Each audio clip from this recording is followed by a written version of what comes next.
Employment scam is posing as recruiters or hiring agencies to offer or promise attractive jobs and big money to people seeking for job opportunities. It is a crime individuals or an organizations commit every day and everywhere. It happens when scammers pretend to be hiring on behalf of high-profile companies or online shopping platforms. They can also impersonate well-known recruitment agencies. Their goal is always to steal your money and identity details. They often ask for payment before you can start the job promised and the income that comes with it. Employment scam is on the increase, and that is why on the Eagle today, we will focus on the rising cases of online employment scam and perhaps find ways to mitigate the rise. Thank you for joining us again on the Eagle this beautiful day. As always, I am Aisha Muhammad, your anchor on the program. Acting Chairman of the Economic and Financial Crimes Commission EFCC, Abdul Karim Chukwu, reiterates the commitment of the Commission to the effective operation of the West African Police Information System WAPIS program, describing it as a timely and extremely important. He made the disclosure in Abuja while receiving a delegation of the International Criminal Police Organization, Interpol WAPIS, at the corporate headquarters of the EFCC in Jabi, Abuja. Abbas Abubakar Omar is our guide on this report. According to the EFCC boss, information sharing is vital to tackling cross-border crimes, and the EFCC would always key into such initiatives. He says that the coming of the West African Police Information System WAPIS is timely, and the EFCC will key into it and will support its activities. According to Chukwu, crimes are multinational as people commit all kinds of crime as they move from place to place. As such, WAPIS will surely help in tackling cross-border fraud. It is a welcome development. We would like to partner, we will continue to do that, and we welcome it. We dedicated a whole team to be doing that. So it is something that we've keep it at a very high priority for us, because information is power. And if you don't have a database today, I mean, there are many things that you can do. So it's better late than never. I would have said that we ought to have had this thing long time ago. But since it is coming now, it's something that we have to embrace, develop, and ensure that it works for each and every one of us around the African sub-region. WAPIS Desk Officer at the EFCC, ACE Abdul Majid Ibrahim, identified connectivity and difficulty of uploading data into the WAPIS network as some challenges needing immediate attention. In his response, head of the delegation Bruno Samazima thanked the EFCC for its support in the implementation of WAPIS program, stressing that the Commission, as an important law enforcement agency, would find WAPIS useful in its works. Very welcome that the EFCC is willing to share the data that it. So we appreciate your support, the support from your management team. On the issue of connectivity, a member of the delegation, Superintendent of Police Evans Makana, promised that the technical team was ready to offer more assistance. Other Interpol and WAPIS officers on Samazima's delegation to the EFCC include Muhammad Yansani, Richard Gotway, Mustafa Sadiq, among others.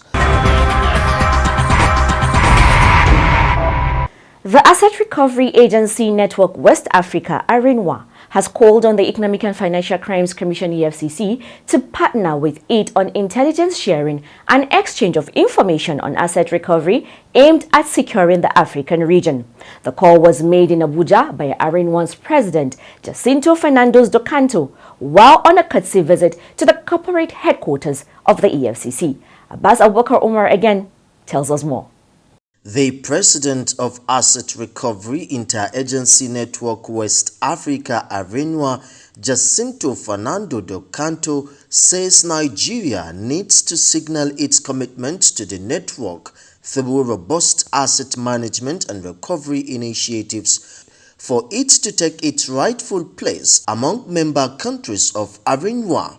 He stated that among the member countries of ARINWA, 16 have created agencies of recovery and asset management, while 4 are yet to, and Nigeria is among them. But that does not mean Nigeria does not have it, since it has EFCC. He stressed that their visit was to create awareness and go to other countries to do same. Do Canto said ARINWA will request for information from Nigeria, and Nigeria equally may request for such information from ARINWA. He further expressed optimism that the EFCC will create and build the essence of its network and continue to work hand in hand with it. O nosso propósito desta visita, our intention in this visit, é a sexta rede mundial de recuperação. okay, when we talk about ARINWA, is the 6th global organization being known around the world. Compartilhamos informações dentro da região e com outras redes que pertencem a outras regiões. Okay, we share our information with people in this region, in our region. We also share our information with other people in other regions. É cooperação, é troca de informações. Above all, our intention, our aim is the exchange of information. Porque tanto Nigéria pode pedir informações à ARINWA, just like Nigeria can ask, can get or can ask or can request information from ARINWA, como a ARINWA também pode pedir informações à Nigéria. Also, ARINWA can also ask or request information from Nigeria. Also speaking, Assistant Secretary of ARINWA, Charles Bale, called on Nigeria to centralize its asset recovery and management system. Bale further requested for financial support from Nigeria as ARINWA mainly depends on donors. Global de travail collectif. Okay, the request we're here to make is actually in the global framework of the work that we are doing. Et dans ce groupement collectif, le Nigeria fait partie des leaders. Yeah, and in the work we are doing, Nigeria stands out as a leader. Et ce qui est bon pour le Nigeria est bon pour ARINWA. Which is very good for Nigeria as well as ARINWA itself. Alors, mesdames et messieurs, nous allons nous entendre sur des concepts. Okay, we are going to be looking at some concepts pour voir si nous comprenons les choses de la même manière. to make sure that we actually be on the same page. Responding, the acting chairman of the commission, Abdul Karim Chukol, represented by the secretary to the commission, George Ekpungu, says the creation of EFCC was for it to coordinate all forms of economic and financial crimes in the country. He expressed concerns about the assessment of the mutual evaluation report on Nigeria, stressing that Nigerian government has a legal framework that works, but because of the size of the country, the effect is not easily seen, but that the country is doing everything to strengthen that. He pointed out that apart from the existing body of laws, in May 2022, the National Assembly passed a bill on Proceeds of Crime Act, POCA, that requires all relevant agencies to establish a Department of Proceeds of Crime Recovery and Management. The EFCC is the first to create such department and own a recovery account domiciled with the CBN for all recoveries. We are happy with your advocacy visit. We are also happy that ARINWA, which is our own regional organization, is the 6th biggest in the world. We promise that requests for information from Nigeria will be provided within the limits of our laws going forward, if that has not been the case. Ekpungu therefore promised to deliver the request for financial support to the acting chairman of the commission and the Attorney General of the Federation. He also expressed the commission's readiness to train member nations of Arinwa on asset recovery and management process at the EFCC Academy. Abbas Abubakar Umar reporting for the Eagle.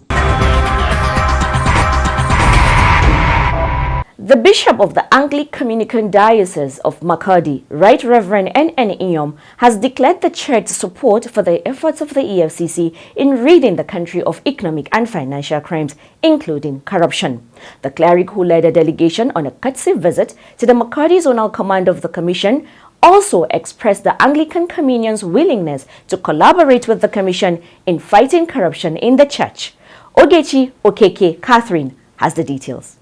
The Right Reverend N.N. Iyom stated that Anglicans commend and hold in utmost respect the pivotal role of the Commission in safeguarding the financial integrity of the nation, its dedication to upholding the rule of law and combating economic and financial offenses. He said the aim of the visit to the EFCC Makurdi Zonal Command is to seek ways to collaborate and understand the workings of the Commission better and how it handles issues of sharp practices that result in malpractices and misappropriation. Iyom further urged the Commission to intensify public enlightenment on the menace of economic and financial crimes to discourage would-be offenders, adding that the Church itself is grappling with the menace of corruption within its fold. In his response, the Zonal Commander, Makurdi Command of the EFCC, Friday Ebelo, thanked the Bishop for the visit and sought the counsel and prayers of the clergy to enable the country to win the war against the scourge of corruption, economic and financial crimes. He noted that the strategic position of the Church as the moral conscience of the society and called on its leaders to speak to the members to do the right things. The Zonal Commander reiterated the commitment of the Commission to public enlightenment, emphasizing that EFCC currently has sensitization programs for schools and an interfaith program designed to bring churches and mosques into the public enlightenment orbit of the Commission. Ogechi Okeke, reporting for the Eagle. The acting chairman of the Economic and Financial Crimes Commission, Abdul Karim Chuko, has warned relatives and friends of politically exposed persons on the dangers of being accomplices to money laundering. Speaking through the acting commander of the Ibadan Zonal Command, Halima Mustafa Rufa'u, the EFCC boss warned family members, friends of politicians and other political office holders that they risk going to jail if they let their companies or bank accounts to be used to launder proceeds of illegal activities. Chinonso Alexander Eni has the details. Speaking at a workshop organized by the Commission for Journalists in Ibadan, Oyo State, Chuko explained that the Money Laundering Act 2022 has expanded the classification of PEPs. The Commission has also reinvigorated the Special Control Unit Against Money Laundering (SCOMO), which is now driving the fight against money laundering and illicit financial flows among designated non-financial businesses and professions. He added that there is more robust regulation of the activities of these entities which are vulnerable to money laundering. The EFCC boss urged the media to further align itself with the progressive aspirations of Nigerians to see that corruption is reduced to the barest minimum, if not completely eradicated. I acknowledge the fact that what the EFCC today is largely due to the support and the critical views of the media. Our partnership has been progressive and is still evolving. We greatly value your critical views as it has ensured that we remain faithful to the Nigerian people in the discharge of our mandates, and we owe the media a debt of gratitude for the successes we have recorded in the last 20 years. I urge the media to continue to align itself with the progressive aspirations of Nigerians to see that corruption is reduced to the barest minimum, if not completely eliminated. In his remarks, the Commission spokesperson, DCE Wilson O. Jaren, commended the media for supporting the works of the Commission over the years.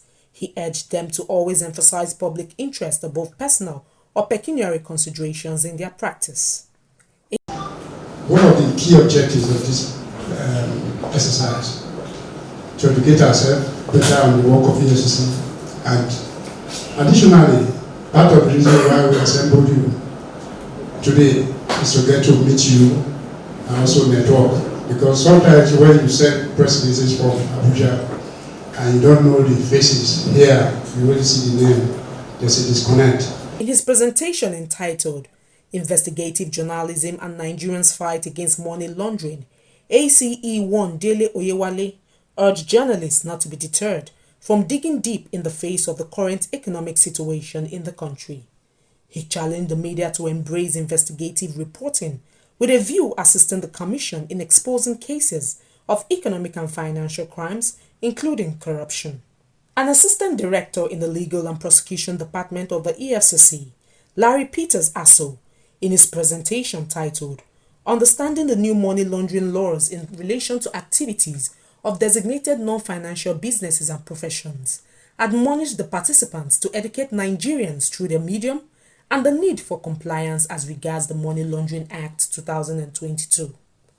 From the Operations Department of the Commission, CSE Taibat Saladin also made a presentation on the new trends in cybercrime, how not to become a victim, where she highlighted trends in cybercrime and provided participants with useful tips to minimize exposure to threats in cyberspace. I am Chinonso Alexander Eni, reporting for the Eagle.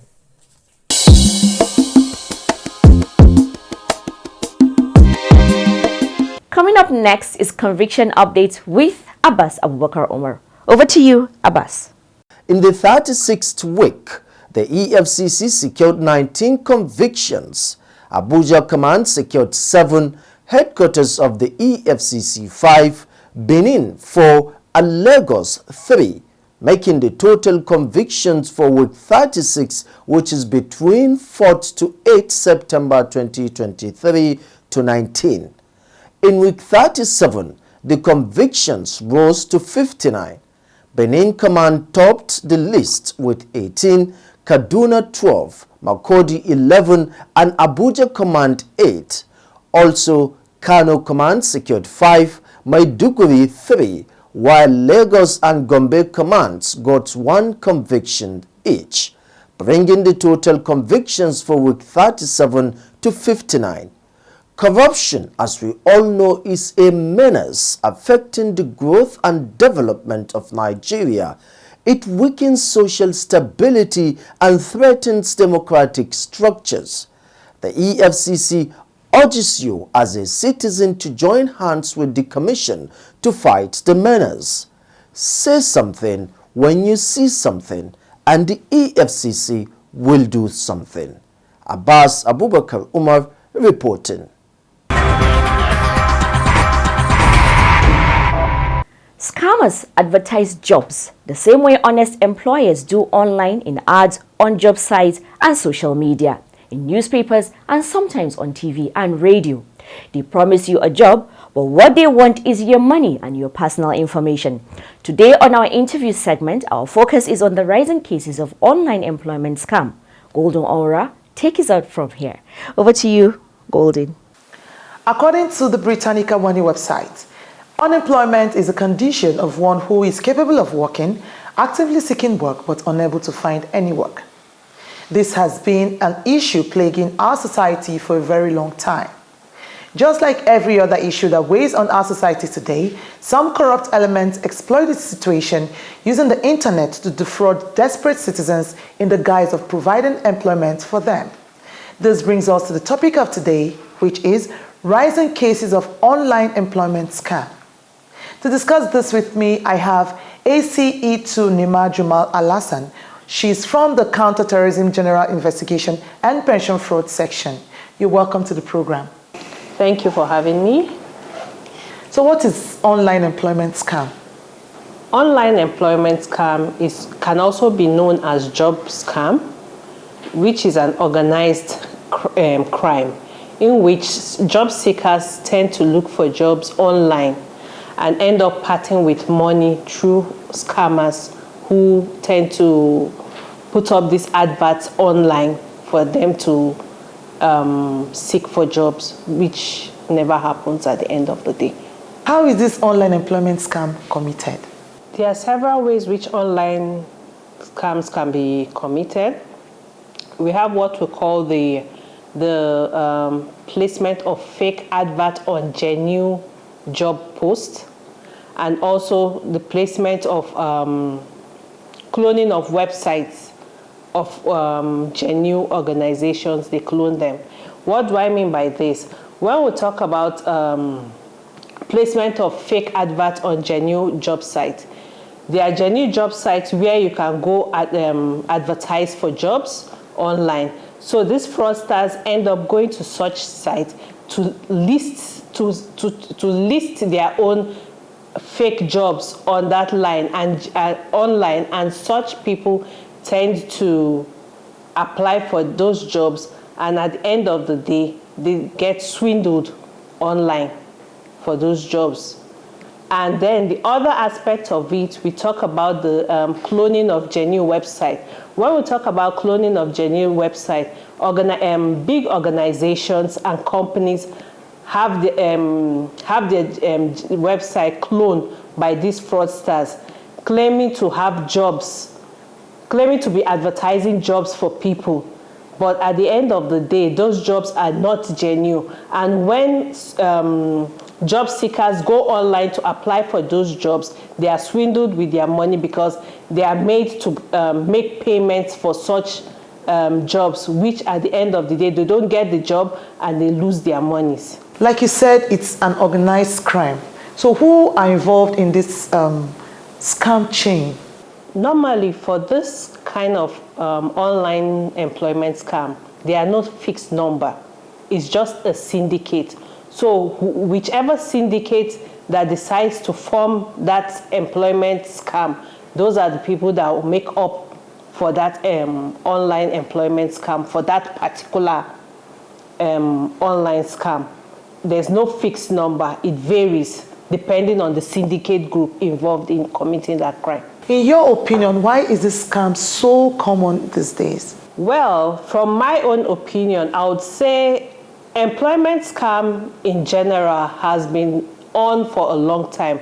However, online employment scam is something that became rampant as a result of the pandemic, of which there was restriction on people meeting each other. They limited the number of people that have to meet each other, and so because of that, there was this introduction of the usage of online to access people, and so these scammers decided to use that means to swindle people and to scam people.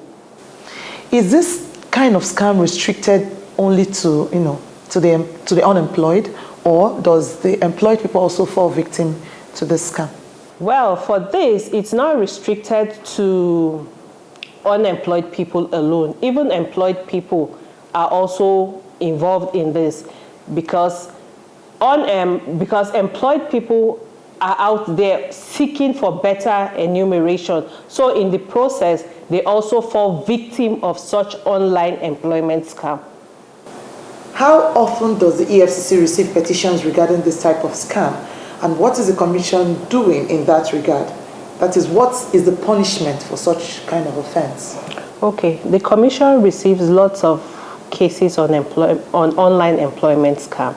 And when such petitions are received, they are assigned to various sections for them to investigate. And when investigation has been concluded, the cases are taken to court and they are prosecuted. And such punishment, depending on whatever the judges decide, it could be for payment of fine, it could be for restitution, or to serve certain number of years as jail term. How do you think the government and parents and other stakeholders can contribute in preventing this kind of fraud?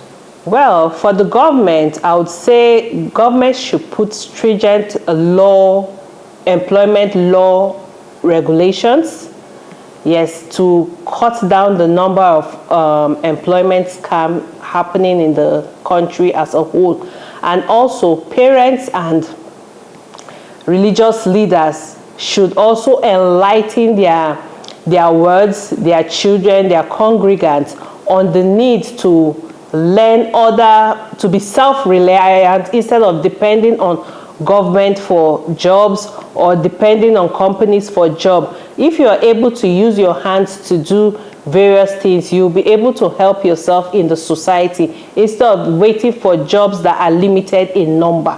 Just like we are having this enlightenment program now to sensitize the society of the online employment scam, just to make citizens to be aware that such unemployment scam is going on and to be wary so that they don't fall victims of such in the society. Thank you very much for coming on the program. But just before we go, what are your last words?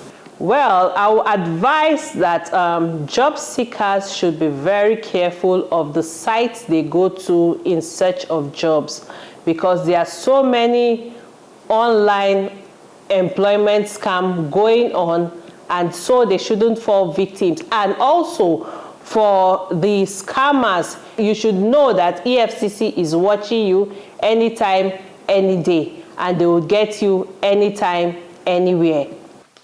A great percentage of fraudsters in general always exploit the desperation of their victims. In other words, do not let your desperation push you into the arms of fraudsters who are always on the prowl, especially on the internet. Stay safe and report such cases to the EFCC and watch the eagle swing into action. That's it from the interview segment. I am Golden Onwura. Back to Aisha for the rest of the program. Thank you, Golden, for that interview. And that's how we end today's episode of The Eagle. Until same time, same station next week, when we come your way again with another interesting edition. Let's keep the conversation going. Send us an email to info@efcc.gov.ng. You can also call us on 0809 3322644.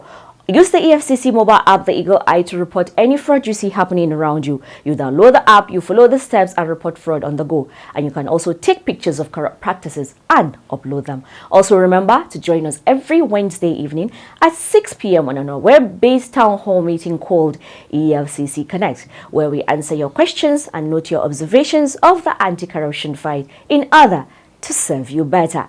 Aisha Muhammad is my name, leaving you with these parting words from former South African President Nelson Mandela, who said, "It is in your hands to make a better world for all who live in it." So let's all be patriotic, let's stand for integrity, and let's do the right thing always to make Nigeria a better place for all to live. Goodbye, God bless Nigeria. Please do stay safe, be kind to yourself and to others, and do enjoy the rest of the week.